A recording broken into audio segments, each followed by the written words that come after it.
মাসালা মন দিয়ে শুনেন। কোরবানির গুরুত্বপূর্ণ অনেকগুলা মাসালা বলা হবে, একদম মন দিয়ে শুনবেন মাসালাগুলা। প্রথম কথা, সামর্থ্য হওয়ার পরে যদি কেউ কোরবানি না করেন, মুসনাদে আহমদের একটা বর্ণনা আছে, 16 নম্বর খণ্ড 120 নম্বর পৃষ্ঠা। রাসূলুল্লাহ সাল্লাল্লাহু আলাইহি সাল্লাম বলেন, মান ওয়াজাদা সাআ, কারো যদি সামর্থ্য থাকে, থাকার পরেও আলাম ইউদাহি, সে কোরবানি দেয় না, সামর্থ্য আছে কোরবানি দেয় না, ফালা ইয়াকরাবান্না মুসাল্লানা, সে যেন আমাদের ঈদগাহে না আসে।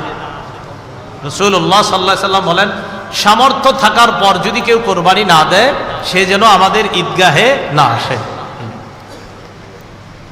এখন কোরবানি কার উপর ওয়াজিব, খুব মন দিয়ে শুনবো আমরা। প্রাপ্তবয়স্ক সুস্থ মস্তিষ্ক সম্পন্ন ব্যক্তি, প্রাপ্তবয়স্ক সুস্থ মস্তিষ্ক সম্পন্ন ব্যক্তি, সে যদি নেসাব পরিমাণ মালের মালিক হয়, তার উপর কোরবানি দেওয়া ওয়াজিব। আবার বলছি, সুস্থ মস্তিষ্ক সম্পন্ন নেসাব পরিমাণ মালের মালিক যদি 10, 11, 12 তারিখ এই 3 দিনের কোনো একদিন হয়, 10, 11, 12, আবার বলছি 10ই জিলহজ, 11ই জিলহজ, 12ই জিলহজ সূর্যাস্তের আগে, 12ই জিলহজ সূর্যাস্তের আগে যদি কেউ যাকাত দিতে হয়, যেই নেসাব হইলে ওই নেসাবের মালিক যদি কেউ এই 3 দিন হয়, যাকাত দেয় কয় বছর পুরো হইলে? 1 বছর। এটা 1 বছর না, মাত্র কয় দিন? 3 দিন। হ্যাঁ, 3 দিন, 10, 11, 12 জিলহজ, এই 3 দিন যদি সুস্থ মস্তিষ্ক সম্পন্ন বালেগ বালেগা নারী পুরুষ তাদের কাছে যদি নেসাব পরিমাণ সম্পদ থাকে, তাদের উপর কোরবানি দেওয়া ওয়াজিব। মনে থাকবে তো? আল্লাহ আমল করার তৌফিক দান করেন। এক্ষেত্রে একটা কথা মনে রাখবো, কোরবানির ক্ষেত্রে প্রয়োজনের অতিরিক্ত সম্পদের মধ্যে জমিনও গণ্য করবেন। যেই জমিনের ফসলটা আপনার প্রয়োজনের অতিরিক্ত, মানে এটা আপনার প্রয়োজন না, এটা আপনার না হইলেও চলে, এই জমিনের ফসল না হইলেও চলবে, এটাও কোরবানির নেসাবে ধরবেন। কি বললাম? জমিনের ক্ষেত্রে প্রয়োজনের অতিরিক্ত যে জমিনগুলো আছে, কোরবানি, শুধু কোরবানির নেসাবের ক্ষেত্রে এটাকে আমরা গণ্য করব। আল্লাহ বুঝার তৌফিক দান করেন। অনেকেই আছে কিন্তু আপনার নেসাবের মাল আছে, হয় এই 3 দিনে হয়ে যায় অনেকের, মাশাআল্লাহ। তো যাই হোক, আপনারা তো জানেন কাদের হবে কাদের হবে না, এই জন্য চেষ্টা করা, অন্তত একটা খাসি বকরি দিলেই তো হয়। এরপরের মাসালাটা আমরা মন দিয়ে শুনবো।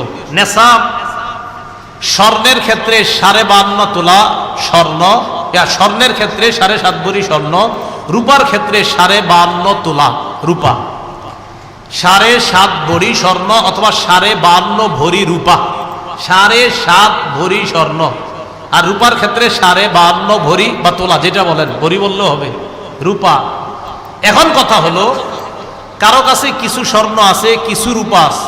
কি আছে বলেন তো? কিছু স্বর্ণ, কিছু রূপা, কিছু টাকা পয়সা আছে। এই সবগুলা মিলাইলে যদি 52.5 তোলা রূপার সমপরিমাণ হয়, কারো কাছে কিছু টাকা আছে, কিছু স্বর্ণ আছে, কিছু রূপা আছে, সবগুলা মিলাইলে তার কাছে 52.5 তোলা রূপার সমপরিমাণ অর্থ আছে, তার উপরও কোরবানি ওয়াজিব। বুঝছেন? কারো কাছে কিছু স্বর্ণ, কিছু রূপা, কিছু টাকা পয়সা, এই সবগুলা মিলাইলে যদি 52.5 তোলা রূপার সমপরিমাণ টাকা হয়, এক্ষেত্রে স্বর্ণ বলবো না, 52.5 তোলা রূপার সমপরিমাণ যদি অর্থ হয়, তার উপরও কোরবানি ওয়াজিব। আল্লাহ আমল করার তৌফিক দান করেন। মাসালা, কোরবানির নেসাবের ক্ষেত্রে যাকাতের মতো কি পূর্ণ 1 বছর থাকতে হবে? না, পূর্ণ 1 বছর থাকতে হবে না। কোরবানির নেসাব শুধুমাত্র আপনার 10, 11, 12 এই 3 দিন জিলহজের।